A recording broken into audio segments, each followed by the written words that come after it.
Hello class, welcome to week 9 on existential psychology and Jung's Redbook as existentialist spirituality. This week I'll be flipping the order in the syllabus. We'll first be covering the chapter in Kevin Ho's book on existentialist contributions to psychiatry and psychotherapy and R.D. Laing's introduction to the divided self. And then we'll be looking at Jung's Liber Primus from the Redbook. Also on the agenda for this week, but not covered in this video, are selections from Viktor Frankl's Man's Search for Meaning and Logotherapy. Have any of you so far taking this course had one of those classic existentialist crises? Does the material in this course sometimes make you feel like you're going a little insane? I'm sure many of you have struggled with mental health at various points in your life and noticed that it has an ineluctable existential dimension. So far in this course, we've been approaching the existentialist thinkers and those associated from the 19th to the 20th century, mainly as a philosophical movement. We also examined the development of existential ideas in the later 20th century in social movements and began to look at the global scope of existentialist thought. This week, we're going to look at the many fruitful intersections of the legacy known as existentialism in regards to its contributions to psychiatry and psychotherapy. Let's begin this endeavor by listening to a few minutes of Rollo May discussing the predicament of psychotherapy today. Psychotherapy is facing a very profound crisis. I think the teaching of the fathers, Freud and Jung and Rank and Adler, has been in this crisis almost completely lost. And the problem is that psychotherapy becomes more and more a system of gimmicks. People have special ways of doing their own therapy. They learn which particular buttons to push. They're taught various techniques by which they can so that they can at least cure this isolated symptom or that. Now that wasn't the purpose at all of Freud and Jung and the rest of the really great men who began our field. Their purpose was to make the unconscious conscious. And there's a great deal of difference between that. Now the gimmick approach leads to a general boredom. And the reason there's so many new systems of psychotherapy that spring up, every time you turn around there's a new system. 300 or 400 now that exist with this kind of therapy, that kind. The reason that this happens is that people are simply bored. As a therapist are bored. And they have to find some new gimmick in order to make it amusing, at least to them. Now they're bored because they deal with the minor problems of life. They patch a person up and send him out again. I don't regard that as real therapy at all. The therapy that is important, as I see it, is the therapy that enlarges the person, makes the unconscious conscious. It enlarges our view, it enlarges our experience, makes us more sensitive, it enlarges our intellectual capacities as well as other capacities. Now this is what Freud was setting out to do. It's what Jung was trying to do. It's what Adler and Rank, Otto Rank. These people never talk about these gimmicks. It just didn't interest them. What did interest them was making a new person. Since the time of recording that video, the problem of medicalization and over-reliance on the Diagnostic Statistical Manual, now in its 5th edition, the veritable Bible of psychiatry, itself of course full of gimmicks, has only gotten worse. Now when you go to see a psychiatrist or psychotherapist, the difference seems to be the psychiatrist gives drugs and attempts to locate whatever ails you within the DSM, while the psychologist practices one or the other of such gimmicks as Rollo May describes. Even trying to find a classically trained psychoanalysis in, say, the Sacramento area where we are is almost impossible. I did it once and only found 2 or 3 within a 200-mile radius. In contemporary psychiatry and psychotherapy, anxiety neurosis, formerly so central to the psychoanalytic model, has now been broken into 7 distinct disorders. These disorders and the various personality disorders are the milder diagnoses you can receive within the DSM-5. The host of personality disorders is even more controversial in the formation and development of the DSM. Once upon a time, Freud described the primary narcissism and secondary narcissism of the personality as an ineluctable part of psychic structure, By the 1970s and 80s, however, anytime a psychiatrist couldn't quite figure out what was wrong with you, and it didn't correspond to one of the various anxiety neuroses, the only thing left was to diagnose you with a personality disorder. Narcissistic personality disorder being the most common, but also having peculiar comorbidities with borderline personality disorder, antisocial behavior personality disorder, etc. The psychiatrist in the modern world indeed has a very tough job. But next time you run upon a psychiatrist who doesn't seem to be able to think the human condition in the psychotherapeutic relationship, but rather has to slot everything into a diagnosis of the DSM, you might wonder how this whole strange phenomena of reifying and taking clinical diagnoses for real entities began. It is part and parcel within psychiatry of a movement away from the humanities and philosophy and psychology towards the modeling of psychology as a positive science, along with all the excessive naturalism and problem of scientism that goes along with that. Many students today now do a psychology degree in the hopes that they're going to learn something about the human mind and its existential situation, and maybe even read a bit of the now out-of-fashion founders of psychiatry and psychoanalysis, such as Freud, Jung, Adler, etc. Alas, this almost never occurs nationally or even globally. What the psychology department teaches is modern experimental method. In the previous model of classical psychoanalysis, the main relationship was between the analysand, the patient, and the doctor, the analyst. And the key problem of effective psychotherapy was that of transference. You can't get to the root cause of the matter if the patient is overly transferring on the doctor or vice versa. Countertransference gets in the way as well. Now the key problem of the psychotherapeutic situation is objectification and dissociation. The patient is objectified and the analyst dissociates from the real human predicament of the patient. As well, the patient dissociates from the analyst and the psychotherapeutic situation and is taught to objectify him or herself in terms of reified clinical diagnoses. At what point did psychiatry and psychotherapy lose its human touch?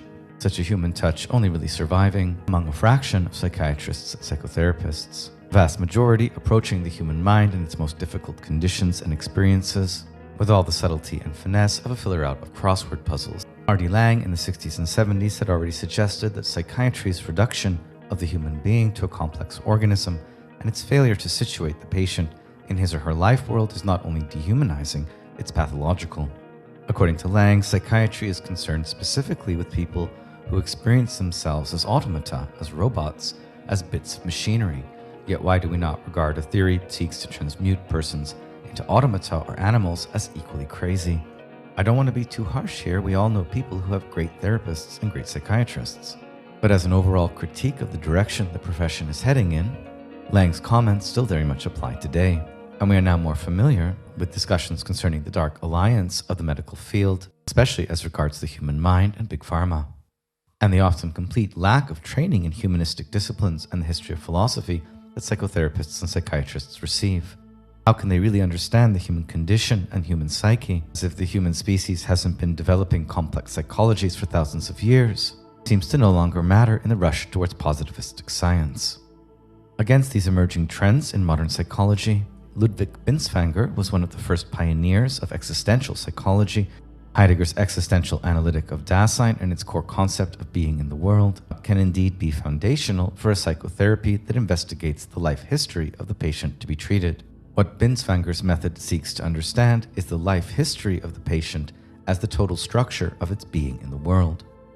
However, it does not explain this life history and its pathologic idiosyncrasies according to the teachings of any school of psychotherapy or by means of its preferred categories. In this way, one of the origins of existential psychotherapy in Binswanger is framed as heretical with respect to the founding schools of psychoanalysis, Freud and Jung. The second most important current in the formation of existential psychology is the emphasis on the lived experience of the body or embodiment, a theme that Heidegger brushed over too lightly in Being in Time because of its great difficulty, but returned to in seminars he held with psychiatrists and psychoanalysts under the direction of Medard Boss throughout the 1960s, that is, the Zolokon seminars. More on those in a moment. Gabriel Marcel helpfully underlines this theme of embodiment and existentialism already in the 1950s. What I feel, writes Marcel, is indissolubly linked to the fact that my body is my body, not just one body among others, and no one who is not inside my skin can know how I feel. From the perspective of an embodied being in the world, it is a mistake to think that these feelings reside somewhere inside me, as if I were a self-contained subject. And yet most of psychiatry and psychotherapy still treats the patient as such a self-contained subject. That is, within a rationalist metaphysics going back to René Descartes. According to Heidegger, after being in time, there is no longer any question about subjectivity. Being in the world is not the structure of subjectivity, but its abolition. On the existential link between mental health and ontological security or security in being, Aho reflects that when I am mentally healthy, I am integrated and woven into the world to such an extent that my body and my feelings remain largely hidden from me. They disappear in the practical flow of my daily life because I am already geared to my situation, seamlessly living through the medium of my body without explicitly reflecting on it. In this state of everydayness, there is no separation between self and world. The world appears spontaneously to me as something that I understand, that I belong to, and am at home in. It shows up as real, secure, reliable, and others show up for me as equally real, secure, and reliable. In this state, I have what Lang calls ontological security. Pathological conditions of embodied being in the world indeed emerge from out of the basic experience of anxiety, or in Freud, anxiety neurosis. This occurs as an rupture in the smooth ontological security of embodied being. As Aho writes, without the unified bond of being in the world to integrate and hold my identity together, I feel as if I am losing myself, as if I am becoming nothing. Existentialists usually refer to this uncanny dissolution of the self in terms of anxiety or angst. What we must do in order to better understand anxiety and the history of the diagnosis of anxiety neurosis from Freud to the plethora of related diagnoses today is to rethink anxiety from the existential perspective of our embodied being in the world. We ought not to reduce anxiety to a biochemical reaction to a perceived threat or psychic disturbance. It is not in the first instance a medical condition, but a structure of being human, a basic experience that discloses the nothingness that underlines our everyday being in the world. For Aho, anxiety discloses the fact that it is my identity or being itself that is nothing, that I am not a stable, substantial, enduring thing, but in Heidegger's terms, a being possible and a being towards death. In Heidegger's own rethinking of anxiety in being in time, he thus distinguishes it from fear. Fear is Dasein's response to something indeterminate and threatening. But anxiety is a mood that comes over us, which stems from within Dasein and reveals its groundlessness and possible end. In fact, transforming excessive anxiety into fear can help to localize it.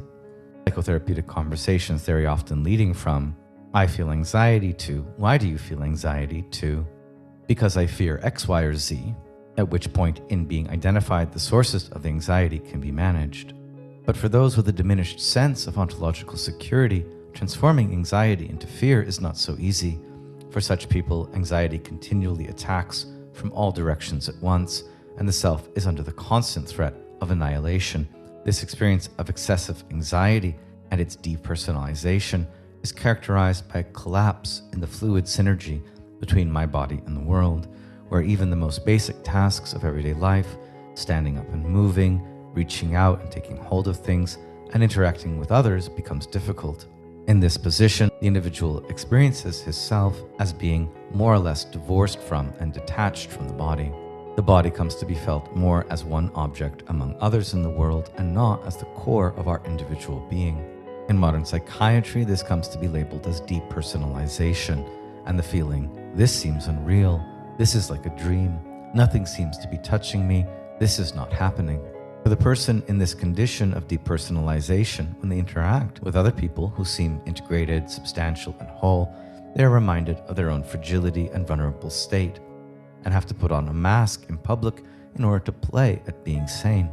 To protect oneself against this harrowing and constant experience in the social world, there is a tendency in those suffering from an anxiety neurosis to withdraw and isolate from others, but such isolation further diminishes the sense of self and exacerbates the feeling of unreality.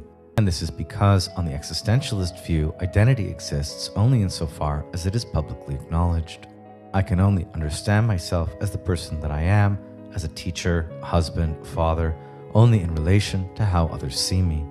In other words, who I am and how I interpret myself is constituted by my being with others, not just my embodied being in the world, another point drawn here from Heidegger's being in time. And this is why Sartre also writes, "The other holds a secret, the secret of what I am. He makes me be and thereby possesses me." The entire approach to pathology, implied by the existential approach, is indeed a more social solution than Carl Jung's emphasis on the archetypal unconscious.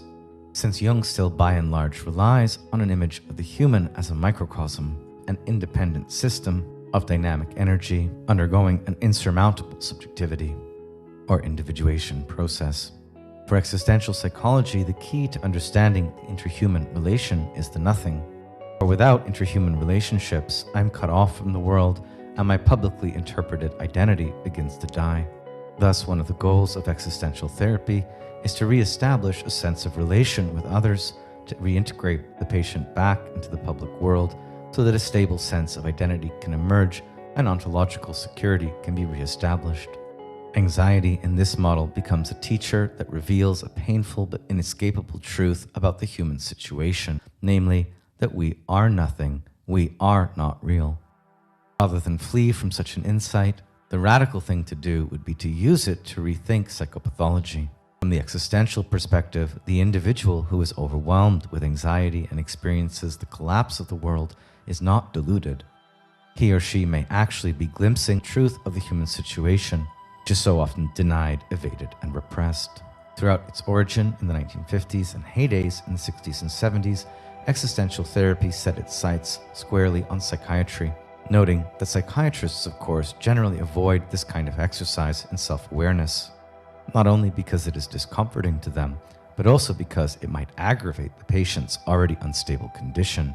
Approaching the psychotherapeutic situation existentially is dangerous, and accordingly, their aim as medical professionals is to turn the inchoate experience of anxiety into something objective that can be managed and controlled, if not eliminated altogether. The existential therapist, however, knows that this is impossible because anxiety belongs to the human situation. Already at the beginning of the existential tradition, Kierkegaard had claimed that only the man who has gone through the anxiety of possibility is educated to have no anxiety. Applying this insight to the therapeutic situation, the patient becomes aware that the world itself is fundamentally insecure and they are not crazy. Rather, they have been deluded into believing they are an enduring and substantial thing. The world not conforming to this expectation thus became uncanny and disorienting. With this acceptance, the patient can be opened up to ways of living that are no longer mired in the neurotic and self-deceptive need for control and certainty, and life takes on a transformative sense of urgency, poignancy, and depth that was missing before this confrontation with the nothing. According to Oho, Tolstoy's The Death of Ivan Illich offers the classic example of this type of psychological confrontation.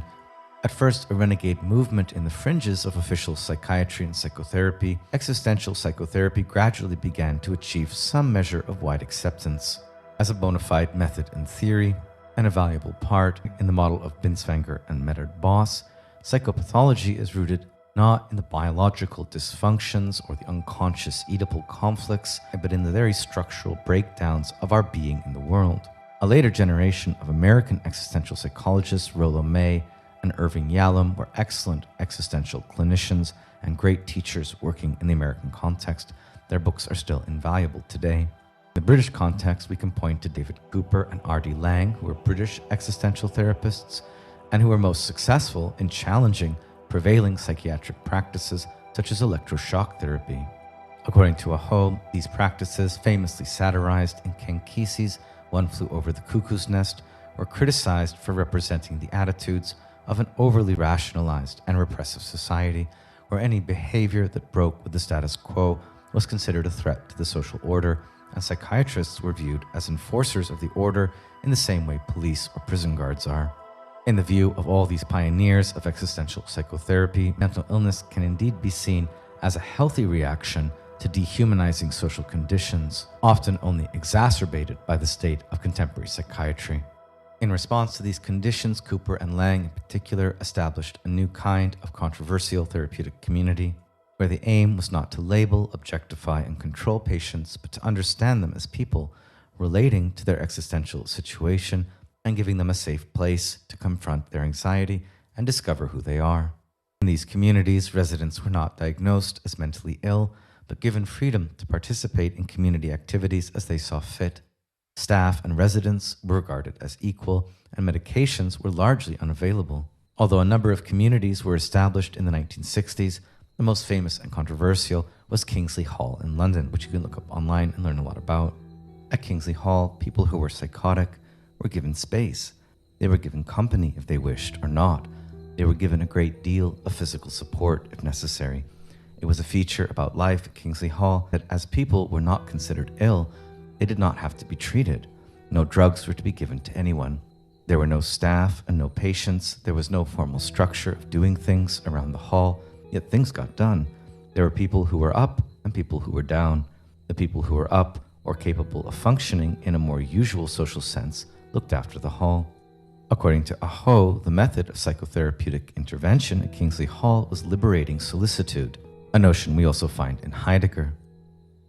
The aim of treatment was to release or free patients from dehumanizing interventions so that they could face anxiety on their own terms and create their own identity without the reflective need to conform to what society deemed normal. In this view, medication and hospitalization were rejected. Now, of course, the obvious problem with this approach runs the risk of romanticizing or glorifying anxiety as a healing experience and a necessary path to self-realization or personal growth. It is a hard and perilous solution to the problems of mental illness. It stretches back to similar hardline approaches to self-overcoming in thinkers like Nietzsche and his character of Zarathustra. When I tell you one still must have chaos within oneself to give birth to a dancing star, I tell you, you still have chaos within you. For thinkers like Nietzsche and the Russian existentialist Nikolai Berdyaev, not the worst, but the best in mankind suffers. The intensity with which suffering is felt may be considered an index of man's depth. The more the intellect is developed and the soul is refined, the more sensitive does one become to pain, not only the pains of the soul, but physical pain as well. Such views may have a ring of truth to them in particular instances, but may be frankly irresponsible when applied to clinical practice. A more promising avenue for the development of existential psychology is the relation between facticity and transcendence. On the one hand, the self, or Heidegger's Dasein, as an embodied being in the world, is always having a factical experience, an event that is in each case mine, Gemeinigkeit in Heidegger. At the same time, Dasein, or being in the world, even as embodied, is a constant experience of temporal transcendence. The unanticipatable future arrives and must be dealt with in a present that passes, and human existence is constantly ecstatic with respect to the passage of time, as well as the constitution of its history, all of which are parts of its facticity. Now, in the existential psychological approach, thinkers like Lang and his colleagues did not deny that there are determinate facts about the human being, that I am, for instance, a living organism with a unique biochemical signature which shapes my emotional vulnerability. But what distinguishes us from non-human organisms is that we do not simply react to biochemical impulses. We can transcend them as well by choosing to interpret them in particular ways. I can, for instance, choose to flee from anxiety by taking tranquilizers or by trying to displace it with some objective fear, or I can face it, accept it, and try to integrate it into my life. Kevin Aho next turns to William Styron's literary description of depression. I had reached a phase of the disorder where all my sense of hope had vanished, along with the idea of futurity.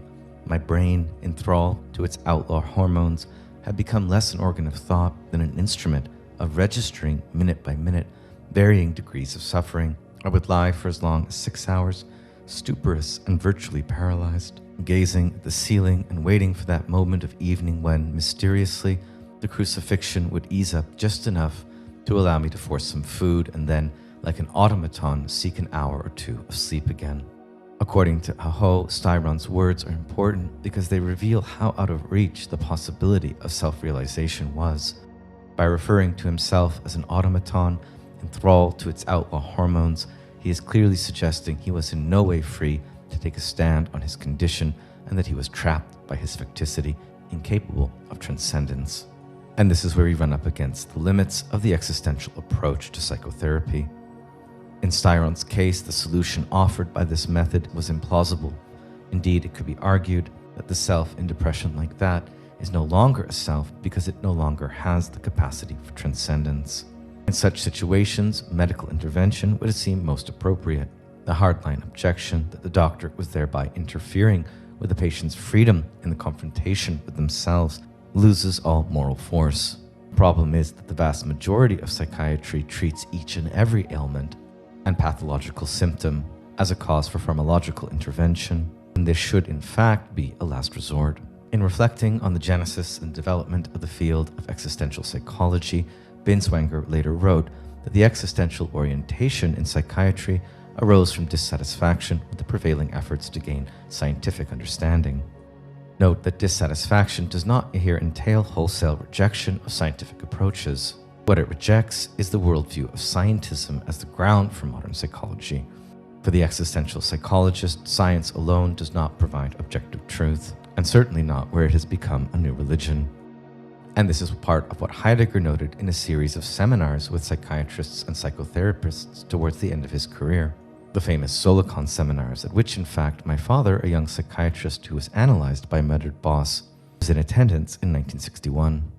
Throughout these seminars, Heidegger makes clear that mental health professionals are overly influenced by the dogmas of natural science, and this invariably makes them blind to their prejudices and to the situated experience of their patients. For Heidegger, it is not science itself that is the problem, rather, it is the hegemony of the scientific method as the only way to interpret the human situation that is at issue, and this because it reduces the human being to something chemical as something which can be affected only by chemical interventions. Heidegger's goal in speaking to medical professionals is to liberate them from this reductive assumption so that they can encounter the patient as an existing person, not a thing. Of course, liberating doctors from reductivism should not preclude the use of psychiatric techniques. If a patient can be pulled out of a truly paralyzing anxiety by means of medication, electroconvulsion therapy, or hospitalization, then medical interventions do not necessarily have to be viewed as dehumanizing or repressive. Of all the existential philosophers we've studied, Nietzsche is the most sensitive on how the determinations of one's own physiology limit the possibilities for self-realization. And this is because for much of his adult life, Nietzsche was indeed a very sick man. He knows himself physiologically that one has a nervous system but no soul, and this can be an unhappy discovery, but it is for him the privilege of the best informed. And this is why Nietzsche said, freedom is for the very few. It is a privilege of the strong, who cannot help but confront themselves and accept who they are. On this understanding, only a Carl Jung and those constituted like him have the freedom to go through paralyzing mental experiences and breakdowns, such as those leading up to the Redbook, all the while almost wholly relying on their own powers of self-overcoming and self-regeneration. Nietzsche understands that some of us are not so strong because we are born with a complex of inherited genes and neurochemistries that sabotages our authentic confrontation with anxiety. It is simply impossible, he writes, that a person would not have his parents' and forefathers' qualities and preferences in his body. If we know something about the parents, we know at least something about the child.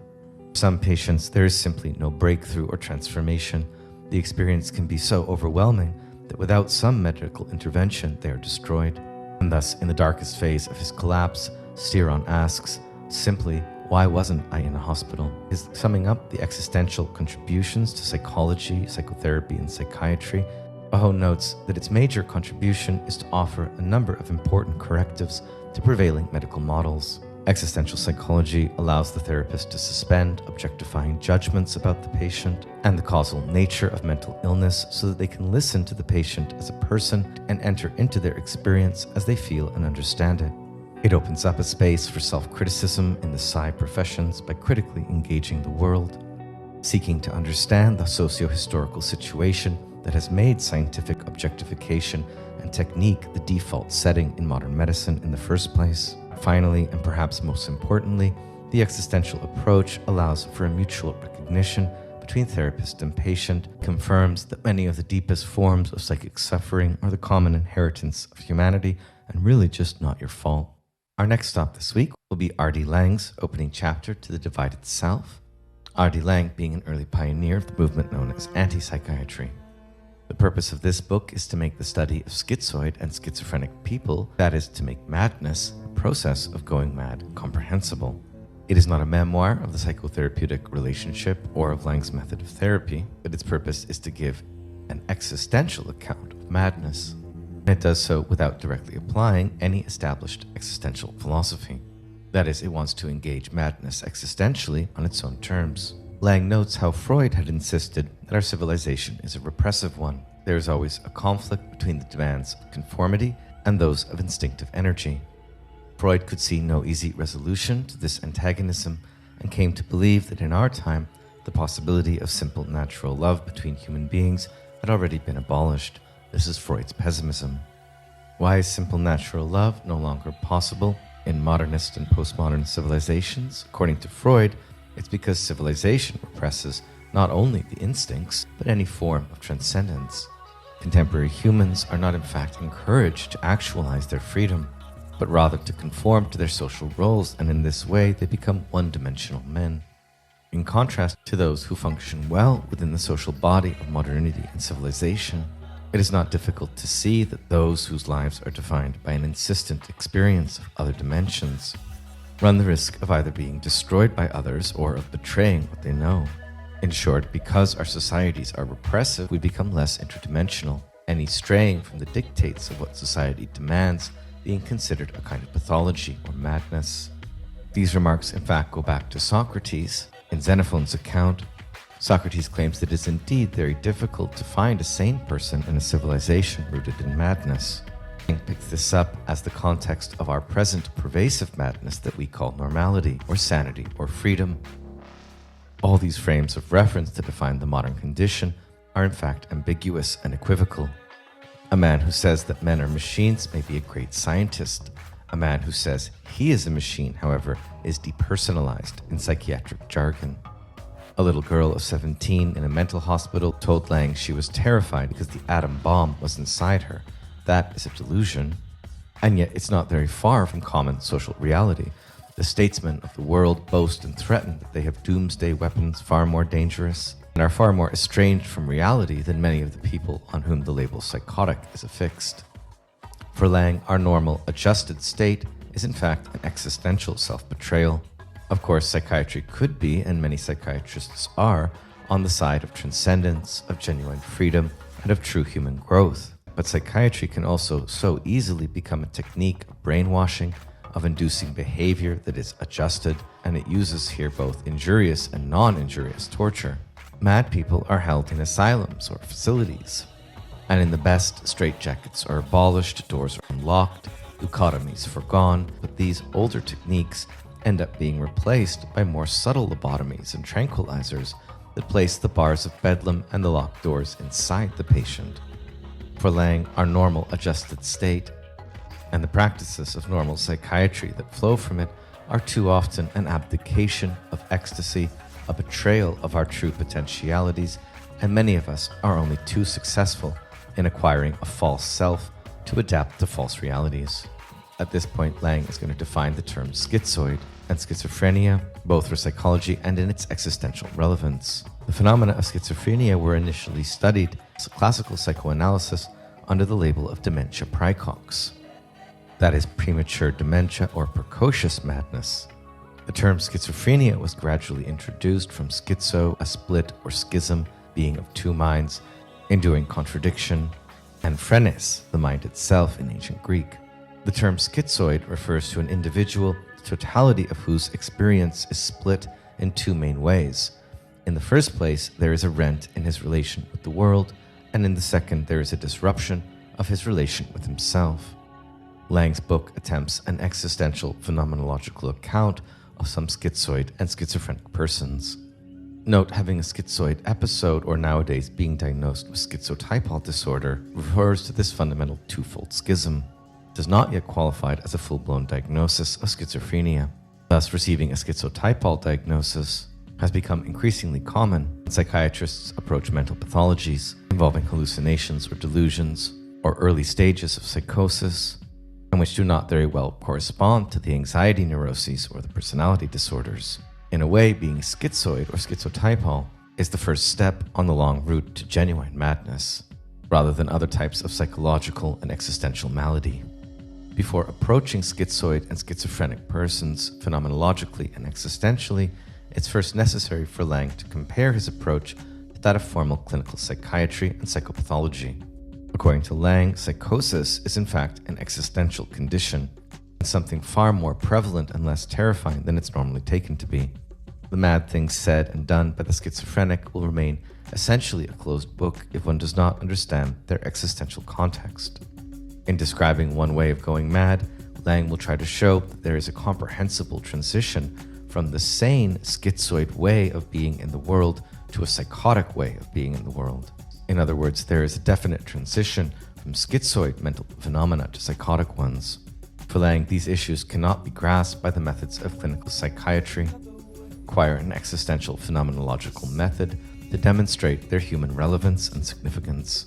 Now, in common parlance, in psychology, the self is described in myriad ways: the mind, the body, the psyche, the soma, the psychological and the physical, the personality, the self, the organism. All these terms are abstractions or abstracta. Instead of the original bond of I and you, we take a single man in isolation and conceptualize his various aspects into the ego, the superego, or the id. The other becomes either an internal or external object or a fusion of both. Only existential thought has attempted to match the original experience of oneself in relationship to others in one's world by a term that adequately reflects the totality. And this is, you guessed it, man's concrete existence as his being in the world. Seen as an organism, man cannot be anything else but a complex of things, of its, and processes that ultimately comprise the organism's it processes. There is a common illusion that one can somehow increase one's understanding of a person if one can translate a personal understanding of him into impersonal terms in terms of a sequence or system of it processes. This is depersonalization, pure and simple, and Lang's thesis is limited to the contention that the theory of man as a person loses its way if it falls into an account of man as a machine or man as an organismic system of it processes. Context of endemic reification, depersonalization, dissociation, objectification. The schizoid's experience of separation from the world and from himself can be a response to a crazy world. People who experience themselves as automata, as robots, as bits of machinery, or even as animals, we call crazy without even noting that our cultural systems have precisely transmuted people into automata and animals and is equally crazy. According to Lang, the greatest psychopathologist is still Freud. Freud was a hero. He descended to the underworld and met their stark terrors. He carried with him his theory as a Medusa's head, which turned those terrors into stone. We who follow Freud have the benefit of the knowledge that he brought back with him and conveyed to us. He survived. We must see if we can now survive without using a theory that is in some measure an instrument of defense. In other words, we honored Freud's legacy best, continuing in its heroic quest to understand the psyche, even to understand madness, without reducing its existential dimension to the various metaphysical psychopathologies that Freud proposed, and which were in the last analysis still a defense mechanism against the darkest unconscious contents. In therapeutic existential phenomenology, the existence in question may be one's own or that of another. When the other is a patient, existential phenomenology becomes the attempt to reconstruct the patient's way of being himself in his world, although in the therapeutic relationship it may focus on the patient's way of being with the analyst. It is the task of existential phenomenology to articulate what the other's world is and his way of being in it. The ability to do this is an absolute and obvious prerequisite for working with psychotics. Let's now attempt to understand psychosis. For Lang, there is a further characteristic of current psychiatric genre. It speaks of psychosis as a social and biological failure of adjustment, that is, as maladaptation of a particularly radical kind, namely, loss of contact with reality and lack of insight. As Van den Berg has said, this jargon is a veritable vocabulary of denigration. It implies a certain standard way of being human to which the psychotic cannot measure up.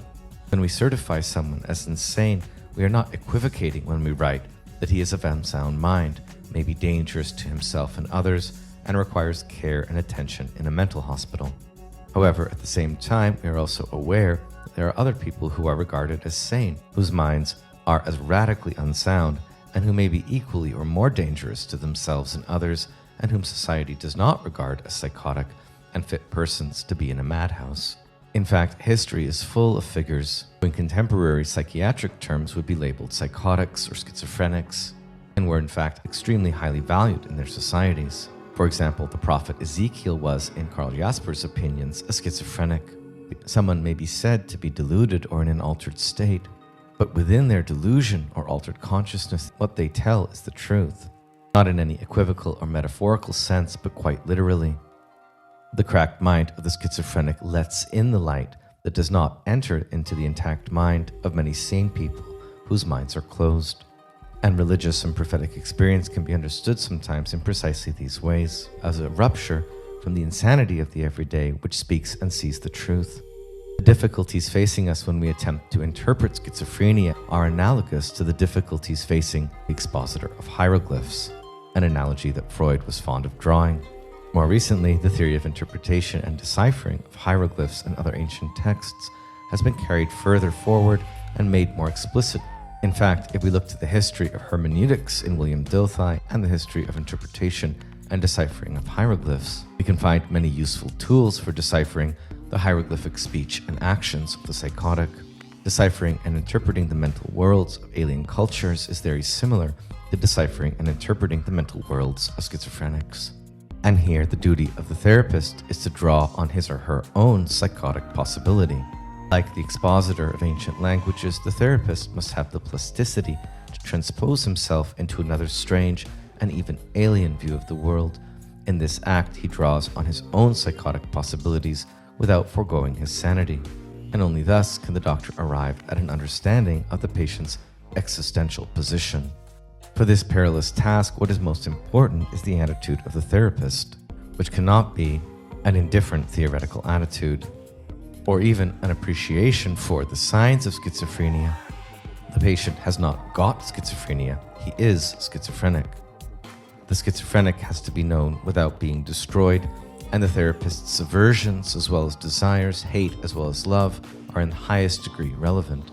Enormous bias creeps in precisely here, and in fact many of the textbook signs of schizophrenia in Lang's time vary from hospital to hospital and seem largely a function of the responses of nurses. And some psychiatrists observe schizophrenic signs and symptoms much less than others. They're very often just looking for what they want to see. Since it is the duty of the therapist to diagnose the patient, sane, mad, or somewhere in between, how on earth, given endemic bias, should sanity and insanity be judged appropriately? Lang suggests a test. Sanity or psychosis should be tested by the degree of conjunction or disjunction between two persons where one is the sane by common consent. The critical test of whether or not a patient is psychotic is a lack of congruity or incongruity, a clash between patient and doctor, where the psychotic is the name we have for the other person in a disjunctive relationship of a particular kind. In fact, it is only because of this interpersonal disjunction that we start to examine him for other symptoms or look for anomalies in the electrical activity of his brain. Without the interpersonal disjunction as primary, no diagnosis of sanity or insanity would be possible, and thus a great deal of responsibility rests on the analyst, not precisely to be objective and impartial, although some objectivity is of course needed, but more precisely to identify with the world of his patient and seek to understand it as far as possible from within. Schizoid consciousness has often spent most of its life torn between a desire to reveal and a desire to conceal. And at the most basic existential level, we all share this problem with him. We have all arrived at a more or less satisfactory solution.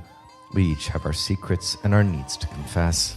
We may remember how in childhood, adults at first were able to look right through us and into us, and what an accomplishment it was when we, in fear and trembling, could tell our first lie and make for ourselves the discovery that we are irredeemably alone in certain respects, and know that within the territory of ourselves, they can only be our own footprints. There are some people, however, who never fully realize themselves in this position. Genuine privacy is the basis of genuine relationships. But the person we call schizoid is often more exposed, more vulnerable to others than we are, and more isolated. Thus, the schizophrenic may say that he is made of glass, of such transparency and fragility that a look at him splinters him to bits and penetrates straight through him. How to heal this experience of oneself in the schizoid state? First, we must acknowledge the truth of his experience. The existentially true, in the case of schizoid consciousness, is lived as the really true, and that it could be otherwise or is insane in the first instance does no good at all. We must acknowledge the reality of these aberrant symptoms and signs as part of the schizophrenic's real self, his real world. Otherwise, he is wholly unreal, expert at playing a mask in order to conceal his existential ambiguity and difficulties. Once the schizophrenic stops pretending to be what he is not and begins to step out as the person he has come to be, he very often emerges as Christ or a ghost, but not as a man. There is a powerful reality to these delusions, and yet in expressing them in a quest for his real self, the schizophrenic is only further identified as a mad one and thus becomes desperate and without hope. Accordingly, Lang has never known a schizophrenic who could say he was loved as a man by God the Father or by the Mother of God or by another man. He either is God or the devil or in hell or estranged from God. When someone says he is an unreal man or that he is dead in all seriousness, expressing in this way the stark truth of his existence as experienced, that is where the rupture, commonly consented reality, becomes complete, and Lang begins to speak of insanity. What is required of the doctor and of society in relationship to the schizophrenic? Simply to understand him, otherwise the kernel of the schizophrenic's experience of himself must remain incomprehensible. As long as we are sane and he is insane, it will remain so. In fact, the most important thing in healing the symptoms of schizotypal psychosis and schizophrenia is to re-understand the very terms of sanity and insanity, to overcome their strict distinction in ourselves. We have to recognize all the time the distinctiveness and differentness of the schizophrenic, his separateness, loneliness, and despair, as something not completely foreign to ourselves. And in this way, the desperation of the psychotic can be quelled and hope for recovery begun. Lastly, this week, we're going to look to the work of Carl Jung, specifically his own experience of a midlife mental crisis or schizophrenic breakdown, and how he recovered from it through writing the Redbook. Of course, Jung's work is beyond influential in the fields of psychiatry, anthropology, archaeology, literature, philosophy, and religious studies. He began his career as a research scientist in the famous Bergholzli Hospital and came to the attention of Sigmund Freud, through creating some of the best-known psychological concepts such as synchronicity, archetypal phenomena, the collective unconscious, the psychological complex, and also extroversion and introversion, what we all know as the Myers-Briggs system of personality. And Jung was also an artist, a craftsman, a builder, and a prolific writer. In 1913, at the age of 38, however, Jung experienced a horrible confrontation with the unconscious. He saw visions, heard voices, and worried that he was menaced by a psychosis and was, quote, doing a schizophrenia. He eventually decided, after trying to seek some help, that it was a valuable experience, and in private he induced these hallucinations, in his words, his active imaginings.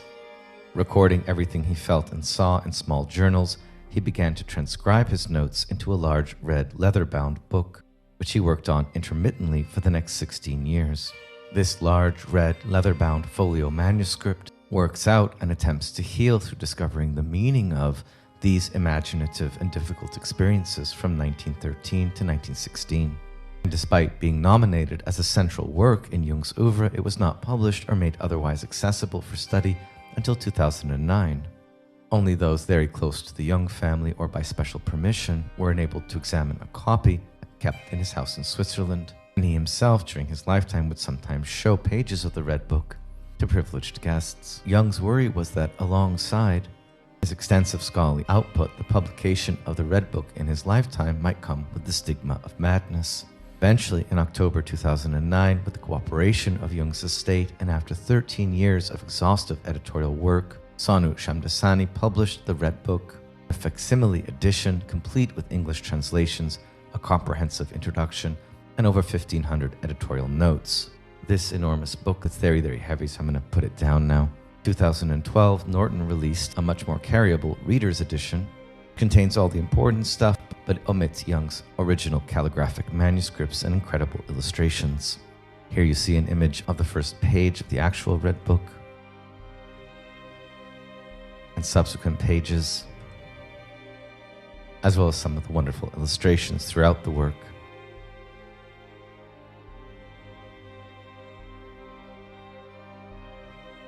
Clearly, Jung was an excellent visionary artist in his own right, and the closer study of the writings of the Red Book is greatly assisted by looking to the facsimile edition. On the Red Book, Jung himself wrote, "The years when I pursued the inner images were the most important time of my life. Everything else is to be derived from this. It began at that time, and the later details hardly matter anymore. My entire life consisted in elaborating what had burst forth from the unconscious and flooded me like an enigmatic stream and threatened to break me. That was the stuff and material for more than only one life. Everything later was merely the outer classification, the scientific elaboration, and the integration into life, but the numinous beginning which contained everything was then." Jung draws the epigraphs to the Red Book from the prophet Isaiah, 54, chapters 1 to 4. "He is despised and rejected of men, a man of sorrows and acquainted with grief, and we hid as it were our faces from him. He was despised, and we esteemed him not. Surely he hath borne our griefs and carried our sorrows, yet we did not esteem him stricken, smitten of God, and afflicted."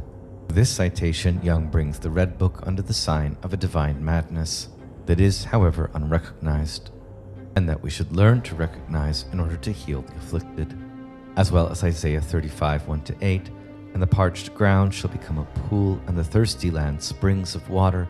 In the habitation of dragons, where each lay, shall be grass with reeds and rushes, and a highway shall be there and a way, and it shall be called the way of holiness." This being an image of remergence with the unconscious and the healing integration of coming into a productive relation with the archetype. The significance of these two epigraphs, which Jung cited from Luther's Bible, he notes, "Also a Christian element in the work, the birth of the Savior, the development of the redeeming symbol, takes place where one does not expect it, and from precisely where a solution is most improbable. Christian soteriological reading of the Red Book is thus possible on the basis of these epigraphs. The first topic addressed in Liber Primus is that of the spirit of the times, the zeitgeist versus the spirit of the depths, a theme that Jung develops from Nietzsche's Thus Spoke Zarathustra. He writes, "I have learned that in addition to the spirit of this time, there is still another spirit at work, namely that which rules the depths of everything contemporary. The spirit of this time would like to hear of use and value. I also thought this way, and my humanity still thinks this way, but that other spirit forces me nevertheless to speak beyond justification, use, and meaning. Filled with human pride and blinded by the presumptuous spirit of the times, I long sought to hold that other spirit away from me. In psychiatric terms, these mythical primordial images of the spirit of the time and the spirit of the depths refer on the one hand to apparent sanity and normality, binds us to the world and other human beings and our customary way of being in this era or epoch, and drives us on, versus the threatening eruption into consciousness of a trans-historical will of the depths and potential psychosis, in which we discover we are not only what the times define and will, but also the transcendent element which exceeds the times, a spirit of the depths that we must approach with extreme caution, lest we are engulfed in a psychosis. The work is modeled not only on Nietzsche's Thus Spoke Zarathustra, but also Goethe's Faust, such as when Faust says to the young Wagner, "What you call the spirit of the times is fundamentally the gentleman's own mind, in which the times are reflected." In reading these passages, Jung in the Red Book did not consider the spirit of the depths from time immemorial, and for all the future possesses a greater power than the spirit of this time, who changes with the generations. But at the outset of the Red Book, the spirit of the depths subjugates all pride and arrogance to the power of judgment. The spirit of the depth took away Jung's belief in science, robbed him of the joy of explaining, of ordering things, and let devotion to the ideals of his time die out in him. He forced me down to the last and the simplest of things. The spirit of the depths took my understanding and all my knowledge and placed them at the service of the inexplicable and the paradoxical. He robbed me of speech and writing for everything that was not in his service, namely the melting together of sense and nonsense, which produces the supreme meaning. And it is at this point that we can begin to read Jung's Red Book and its first image of the spirit of the times versus the spirit of the depths as an existential or spiritual image, and of Jung's Red Book with its hard-won insights into spirit meaning, and God as a kind of existentialist spirituality. Consider this first key phrase, the melting together of sense and nonsense. For the spirit of the times, what is always what makes sense within the world as it is given with others. From the point of view of Heidegger's being and time, we do not know the meaning of being, but we must search for it and its sense. The horizon of time becoming the pathway to a deeper understanding of the meaning of being in general. For Heidegger, the Sein of the many beings in the world, ourselves, and of being itself, we must assume to be intrinsically meaningful. But for Jung here, the eruption of the spirit of the depth involves an irreducible element of nonsense. From the point of view of our psychological configuration by the spirit of the times, there is always the edge or margin, as well as the unconscious and transhistorical, and also a good deal of contingency, if not also accidental being, which informs every aspect of human life. In terms of psychopathology, consider the sane person as one who makes sense, both of himself and the world, and can navigate the world as one of meaning. Nonsense, however, is close to madness, and seems completely useless alongside the world of sense. However, it is, according to Jung, only through the melting together of sense and nonsense by the spirit of the depths, or the psyche itself as unconscious, which produces the supreme meaning. And accordingly, the supreme meaning is the path, the way, and the bridge to what is to come. That is, the God yet to come. It is not the coming God himself, but his image which appears in the supreme meaning. God is an image, and those who worship him must worship him in the images of the supreme meaning. Again, utilizing the language of traditional Taoism as well as of Nietzsche, the way and the bridge to what is to come, or the futural, Jung does not here understand the spirit of the depths in terms of an atheism or a nihilism, but rather as the generation in concert with the psyche of a God yet to come. Gone are the era where gods appear fully as gods within or over and against the human. The world of ancient divine experiences has absconded itself into the depths of the psyche. However, the divine still appears in the world as the melting together of sense and nonsense which produces the supreme meaning. Sounding a bit like Jean-Luc Marion and his phenomenological interpretation of the Christian experience of divinity in terms of an icon or image, Jung thus writes that God or the divine is itself an image, and that the manifestation of divinity in the present and future will take place through images of the supreme meaning. That is, integration of the contents of the unconscious and eruptions of the spirit of the depths, and thus sounding in this consummately spiritualist work very much like a proto-existentialist. Jung writes, the supreme meaning is not a meaning and not an absurdity. We cannot say simply what the supreme meaning is, nor can we dismiss it as mere nonsense or a mere religious icon. Rather, the supreme meaning is image and force in one, magnificence and force together. And in this way, we are not in contact with any kind of supreme meaning without the magnificence and forcefulness of traditional religious experiences of awe and numinosity, fear and trembling. Liber Primus goes on, the other gods died of their temporality, yet the supreme meaning never dies. It turns into meaning and then into absurdity, and out of the fire and blood of their collision, the supreme meaning rises up, rejuvenated anew. Jung here demonstrating his cognizance that gods live and they die, the experience of the divine determining human existence for millennia only in order to become an absurdity post-Nietzsche in our Death of God era. What transcends both meaning and absurdity, because it is the ultimate fusion or melting of sense and nonsense, is the supreme meaning itself, which is always reborn and is here very close to the being of humanity. Again, sounding like Nietzsche in The Gay Science, the image of God has a shadow. The supreme meaning is real and casts a shadow, for what can be actual and corporeal and have no shadow? You may remember in a shorter aphorism in The Gay Science, Nietzsche had spoke about a cave in which the images of God will still be shown for thousands of years. Here in Jung, it is the image itself which casts a shadow, just as the supreme meaning or the accomplishment of the being of humanity does. The supreme divinity and the supreme meaning are actual and in some sense corporeal, and thus they must cast shadows. And thus we find in Jung's Redbook one of the crucibles of his articulation of the archetype of the shadow. You may recall the first two most important archetypes are the anima and animus, the feminine within a man and the masculine within a woman, which result in the various psychological complexes.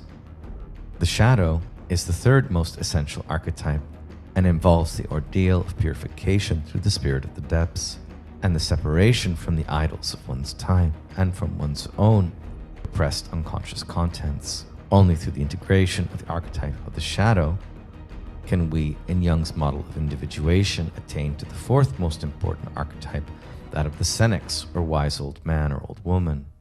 Here in the Redbook, the shadow is defined as nonsense. So the melting together of sense and nonsense to produce the supreme meaning is also a melting together of truth and the shadows. The shadow as nonsense lacks force and has no continued existence through itself. It is parasitic upon the images of the supreme meaning. But nonsense is the inseparable and undying brother of the supreme meaning. We cannot, in fact, acquire a supreme meaning in individuated psychic existence without this alliance and melting between sense and nonsense. Like plants, so men grow, some in the light, others in the shadows. There are many who need the shadows, not just the light. And the image of God throws a shadow that is just as great as itself. The supreme meaning is great and small. It is as wide as the space of the starry heaven and as narrow as the cell of the living body. Fully understand these passages in their philosophical, religious, and psychological import, necessary to return to Jung's 7 Sermons of the Dead, published here in the Gnostic Jung, which was the only part of the Redbook that Jung allowed to be published in his lifetime. To get into the 7 sermons on God's shadow, as great as God himself, and the supreme meaning between the microcosm and the macrocosm would require an extensive digression on Jung's Gnosticism, and I'll save that for a future video.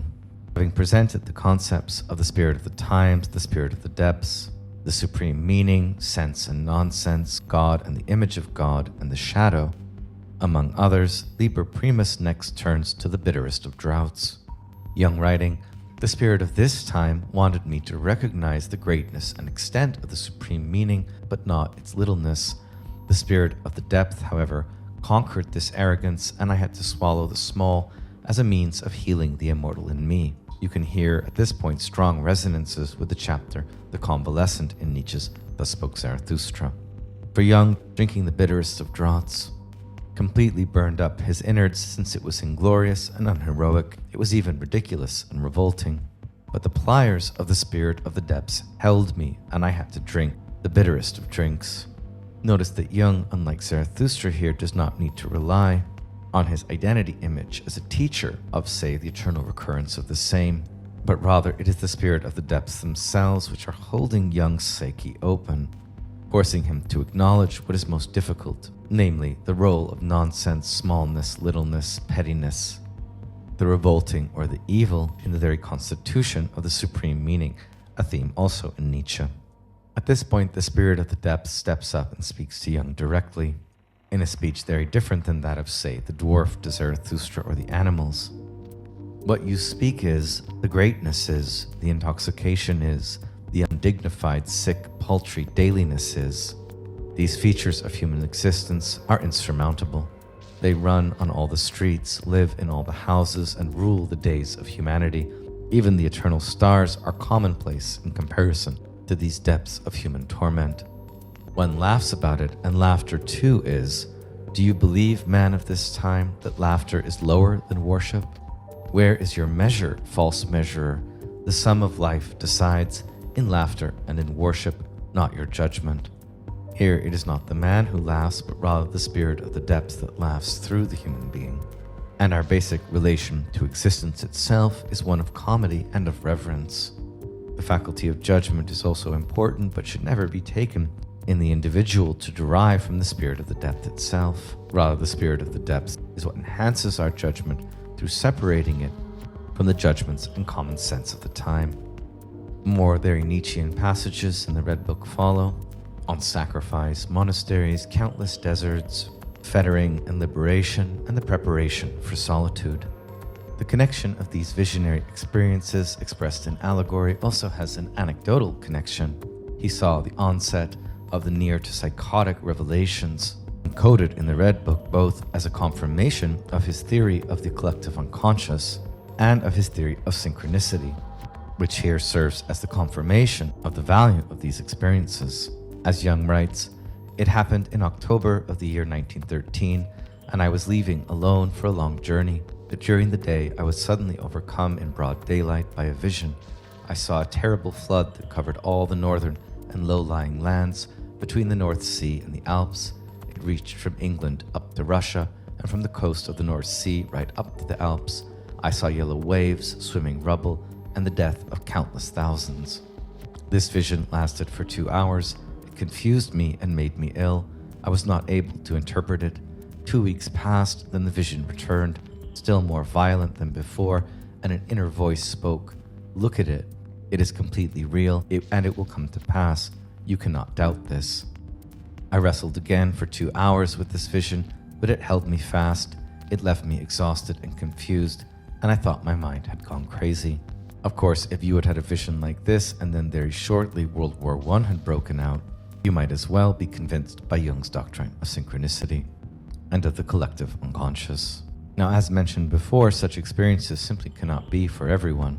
In Jung's case, this occurred in the 40th year of his life when he had achieved everything that he had wished for himself: honor, power, wealth, knowledge, and every human happiness. And yet it was precisely then that his desire for an increase of these trappings ceased. The desire for life, ruled by the spirit of the times, ebbed from him, and horror overcame him. The vision of the flood seized him, and he felt the spirit of the depths, but did not understand it.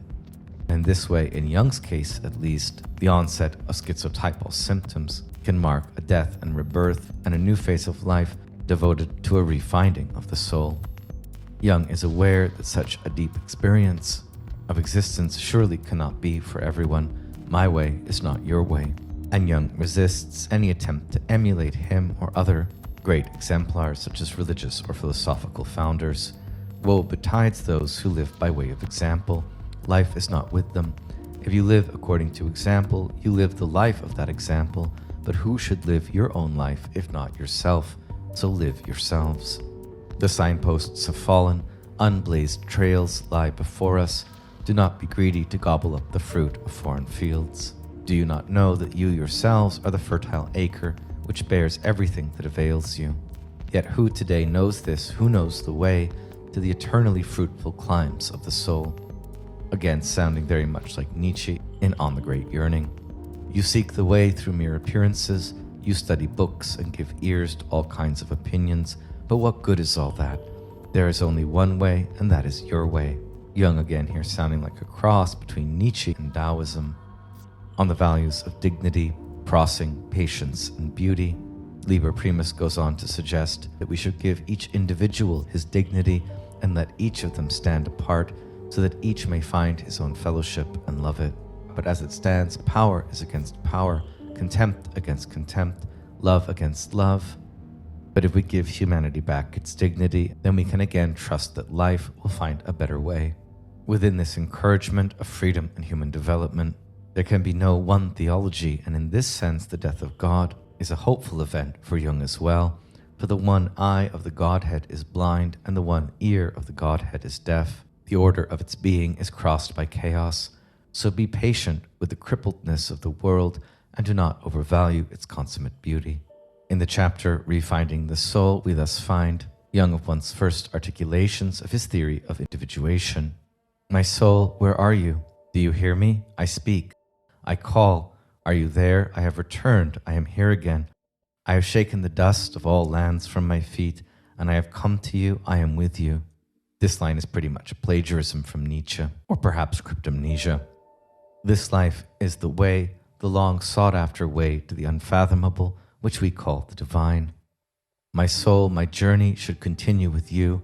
I will wander with you and ascend to my solitude. On the image of the world, of things, human beings, and the gods. Jung suggests, again sounding a lot like Nietzsche, if we possess the image of a thing, we possess half the thing. He who possesses the world but not its image possesses only half the world, since his soul is poor and nothing. The soul of the world exists in images, so my friends, it is wise to nourish the soul, otherwise you will breed dragons and devils in your heart.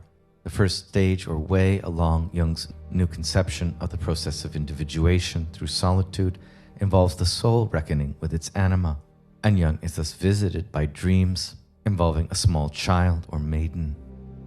To the maiden he speaks, "I am ignorant of your mystery. Forgive me if I speak as if in a dream. Like a drunkard, are you God? Is God a child, a maiden?" This is the image of God as the anima image. "Forgive me if I babble, for no one else hears me. My wounds still bleed, but I am far from being able to pretend that I do not hear the mockery. Dreams pave the way for life, and they determine you without you understanding their language." It is from these very types of psychological experiences that Jung will expound his theory of the anima in his major work, Archetypes, the Collective Unconscious. On madness itself and the theme of divine or pathological mania, the Redbook asks, who can withstand fear when the divine intoxication and madness comes to him?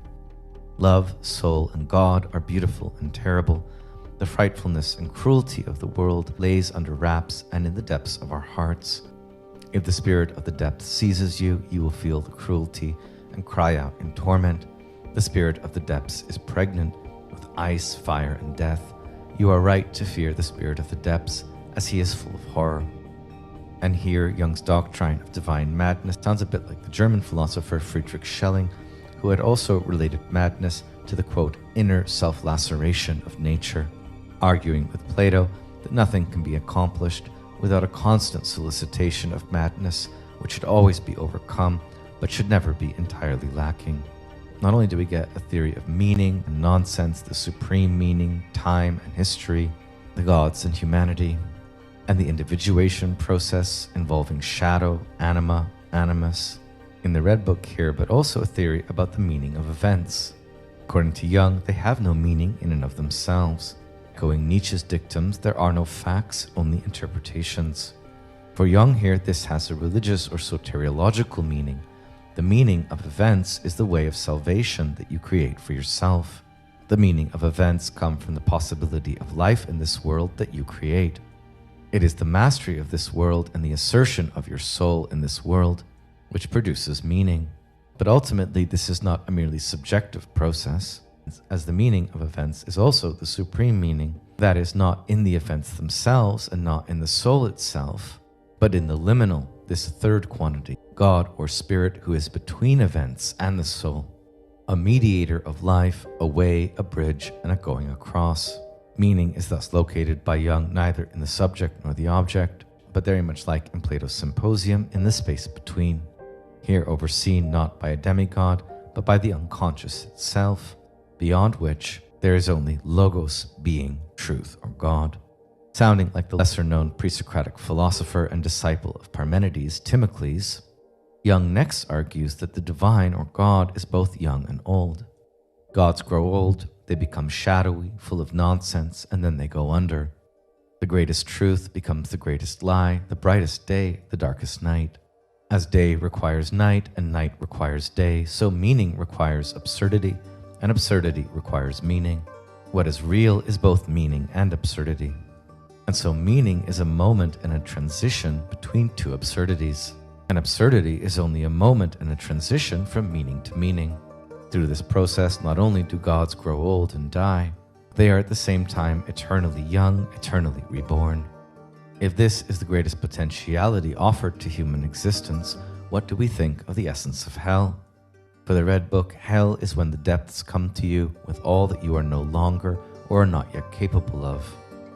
Hell is when you can no longer attain what you could attain. Hell is, in other words, speaking with Nietzsche, a product of the spirit of revenge or instinct of ressentiment, of time against itself. Hell is when you must feel and think and do everything that you know you do not want to. Hell is when you know that everything serious that you have planned with yourself is also laughable, that everything fine is brutal, that everything good is bad, that everything high is low, and everything pleasant shameful. A topsy-turvy world that leads to the deepest experiences of psychological torment for the human being, worst of all being realizing that there is no hell. Rather that this which you call hell is also a cheerful kind of heaven, yet not even heaven itself. In this respect a heaven, and in this respect a hell. Ambiguity, uncertainty, pain and torment, are in this way unresolved in psychic life. On the road towards resolution, the final parts of Liber Primus involve a mysterious encounter and the dream of Elijah and Salome. Elijah here is one of the prophets of the Old Testament, a highly mystical personage, a historical figure, a living archetype, in Jung's words, and a compensation on the part of the unconscious, in other words, a messianic fantasy. Salome did not live in the same period of Elijah, but quite a bit later, and she was the stepdaughter of King Herod, that is of the Sadducee class of Jews, who worked in collaboration with the Roman occupiers at the time and represented the old Jewish royalty.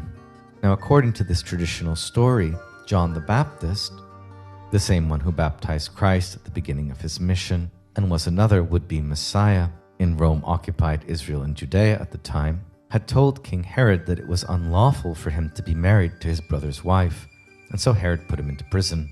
This was, of course, the excuse. What Herod was afraid of, the revolutionary messianic social movements inspired by the likes of John the Baptist and later Jesus. Here in the biblical story, Salome is simply called the daughter of Herodias, and the most significant image is that of Salome's last dance. Herod was in some sense corrupted by his appetites and had a big crush on Salome, and on his birthday he promised her that if she danced before him, he would give her anything she wished. What she requested was the head of John the Baptist. Now, why does Jung turn to these images of Elijah and Salome in the Redbook at this point? Well, in the later 19th and earlier 20th century, there was really a Salome craze across Europe. The figure of Salome fascinated painters and writers, including Guillermo Apollinaire, Gustave Flaubert, Stéphane Mallarmé, Gustave Moreau, Oscar Wilde, Franz von Stuck, and many others.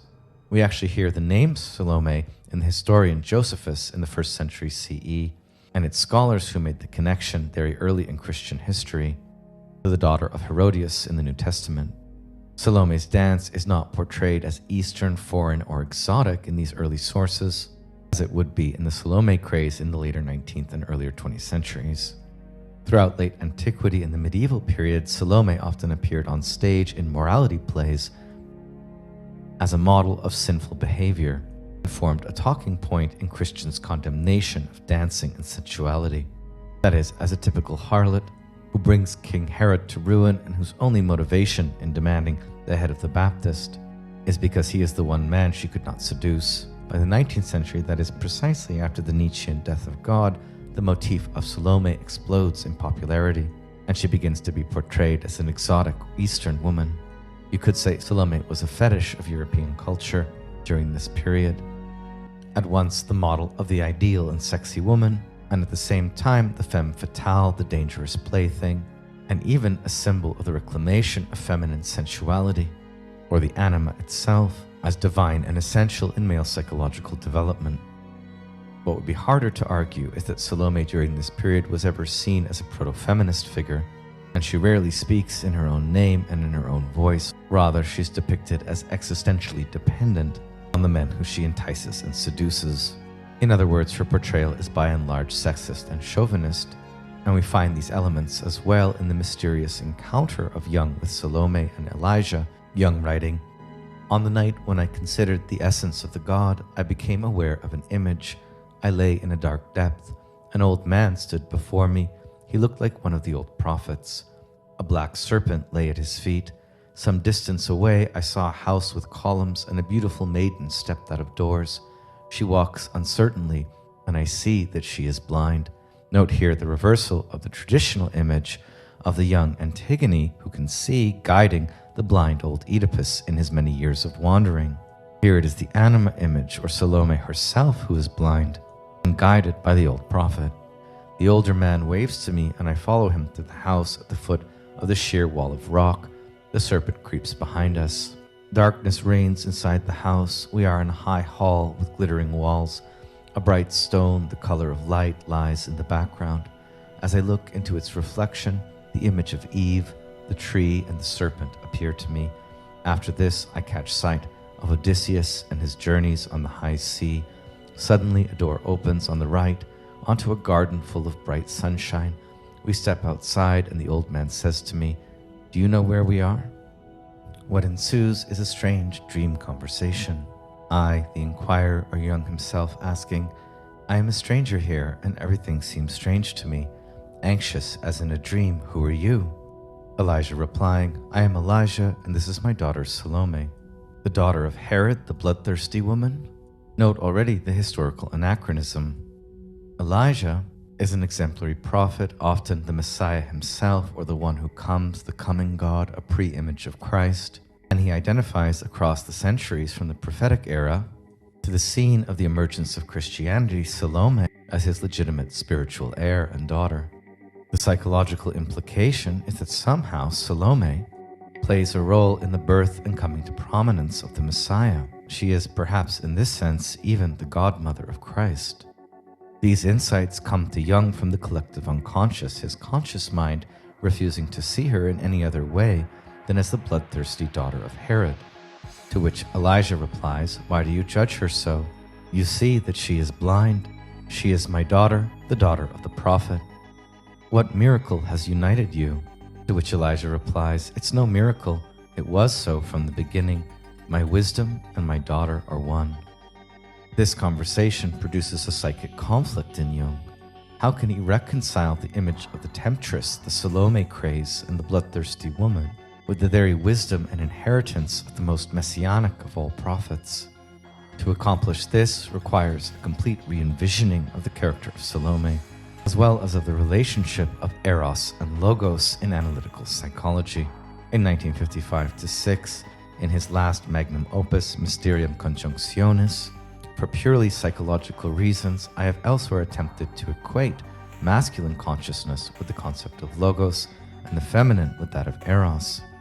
By logos, I meant discrimination, judgment, insight, and by eros, I meant the placing into relation. Here in the Redbook, these relations are not yet fully worked out, and Jung explores the psychic complication produced. Salome loves me. Do I love her? I hear wild music, a tambourine, a sultry moonlit night. The bloody staring head of the Holy One, fear seizes me. I rush out. I am surrounded by the night. It is pitch black all around me. Who murdered the hero? Is this why Salome loves me? Do I love her? And did I therefore murder the hero? But she is one with the prophet, one with John, but also one with me. Woe, was she the hand of the God? I do not love her, I fear her. Then the spirit of the depths spoke to me and said, therein you acknowledge her divine power. Must I love Salome? These reflections on his own dream visions in the Redbook are fascinating but still a bit confused. Jung hasn't arrived at the conscious content of what Elijah has already said about Salome and its implications for how we are to understand her. Rather, Salome becomes identified almost wholly with the anima image, Jung not throwing off this traditional reading of her in terms of eros and feminine psychology. The continuation of the dream conversation reveals how Jung is having trouble accepting who Salome really is. Forgive my astonishment, am I truly in the underworld? Salome asks, do you love me? To which he replies, how can I love you? How do you come to this question? I can only see one thing. You are Salome, a tiger. Your hands are stained with the blood of the Holy One. How should I love you? You will love me. I love you. Who gives you the right to such thoughts? I love you, she says. Leave me be. I dread you, you beast. Clearly the conflict here is not well resolved. Salome replies, you do me wrong. Elijah is my father, and he knows the deepest mysteries. The walls of his house are made of precious stones. His wells hold healing waters, and his eyes see the things of the future. And what wouldn't you give for a single look into the infinite unfolding of what is to come? Are these not worth a sin for you? I am horrified, Jung says. Who wouldn't be horrified if Salome loved him? Elijah intervenes. Are you cowardly? Consider this, I and my daughter have been one since eternity. Jung, you pose dreadful riddles. How could it be that this unholy woman and you, the prophet of your God, could be one? Why are you amazed? But you see it, we are together. What my eyes see is exactly what I cannot grasp. You, Elijah, are a prophet, the mouth of God, and she, a bloodthirsty horror. You are a symbol of the most extreme contradiction. Here, attempting to resolve the paradox through the unity of opposites.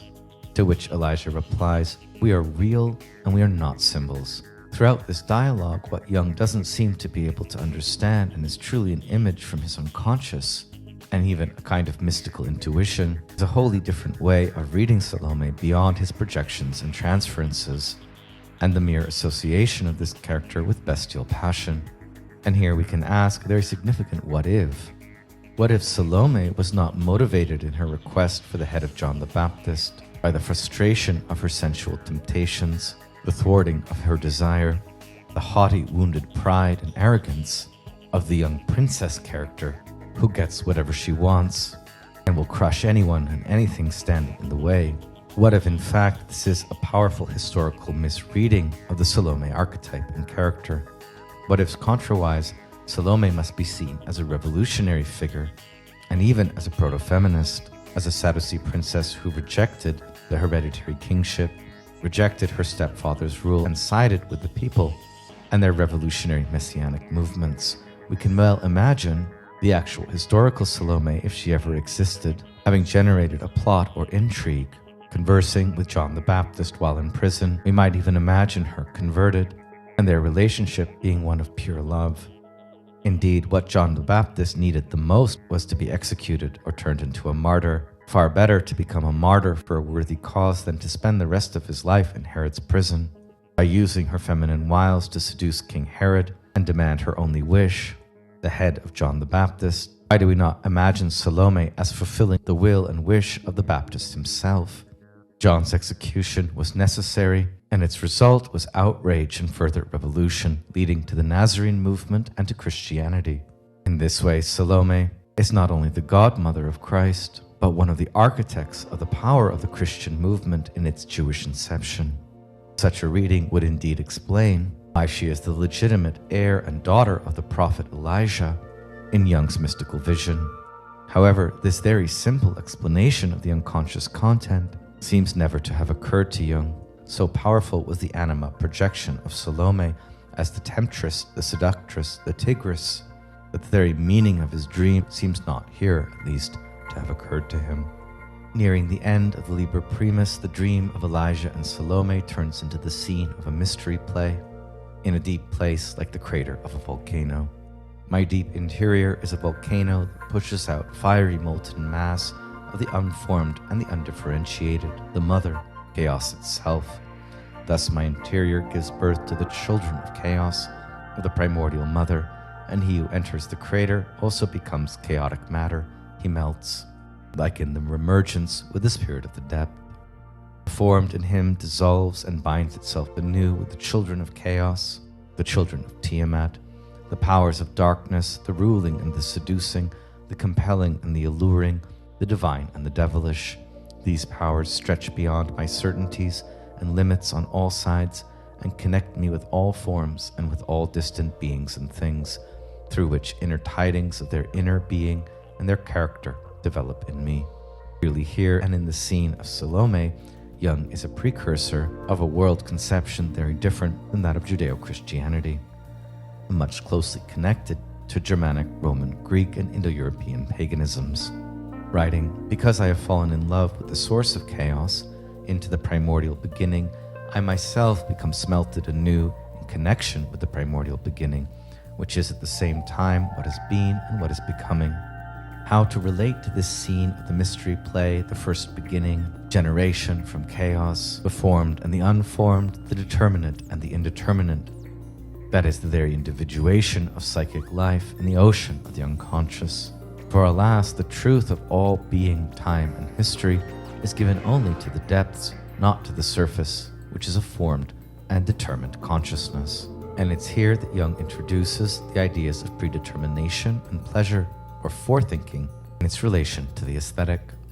Defining the power of his depths granted by the spirit of the depths, Jung speaks of predetermination and of pleasure. Predetermination, or forethinking, is the god Prometheus, who without determined thoughts brings the chaotic form and definition and digs channels and holds the object before pleasure, sees and plans and brings to form and limits. This predetermination comes before rational consciousness and is alone what checks the appetitive soul, or pleasure as the force of desire which destroys form without definition. Note here how this model is a little different than in Plato's Republic. In Plato, the human being is a tripartite creature consisting of three parts: rational, spirited, and appetitive. The rational part is supposed to rule over the appetitive part, and the spiritual part is the mediator and can go either way, towards the id, primal desire, pleasure, or towards more noble spirited values in line with the rational. But in Jung, the source of rationality is itself pre-rational. Promethean predetermination or forethought is not itself a faculty of reason, but rather of anticipation. What it loves is the aesthetic or the form itself. In this way, the Promethean or forethinking is the crucible concept here for Jung's own notion of the logos, and its archetypal representative in the narrative is in fact Elijah. Eros, however, is identified with pleasure, which destroys forms, and in its archetypal image of Salome is blind. Like Elijah and Salome, the forethinker is a seer, but pleasure is blind. In Jung's own words, apart from Elijah and Salome, I found the serpent as a third principle. It is a stranger to both principles, although it is associated with both. The serpent taught me the unconditional difference in essence between the two principles, that is, logos and eros, in me. For if I look across from forethinking to pleasure, I see the deterrent poisonous serpent. But if I feel from pleasure across to forethinking, likewise I feel first the cold, cruel serpent. The serpent is the earthly essence of man, of which he is not conscious, and its character changes according to peoples and lands, since it is the mystery that flows to him from the nourishing Earth Mother. Having completely re-envisioned Plato's model of the soul in terms of a pre-rational logos or the Promethean, in love with form, and the erotic dimension or the Salomic, like the Ouroboros image living through its self-consumption, the serpent itself is neither the logos nor the erotic, although associated with both, and thus with evil and temptation as in the biblical narrative, or with omniscience and divine insight as in prophetic traditions which utilize serpents in ritual temple cults the world over.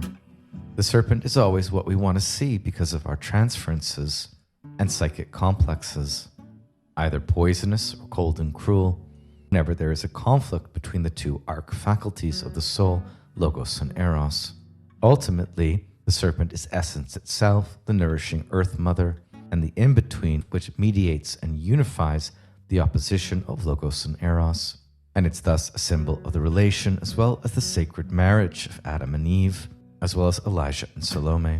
What this means for Jung, coming to the end of Liber Primus, is that we must find a balance. The serpent has the weight of the earth in itself, but also its changeability and germination from which everything that becomes emerges.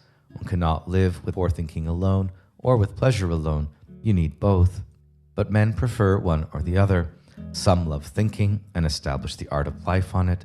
They practice their thinking and their circumspection, so they lose their pleasure, and they become thus old with a sharp face. Others love pleasure. They practice their feeling and living, thus they forget thinking. Therefore they are young and blind.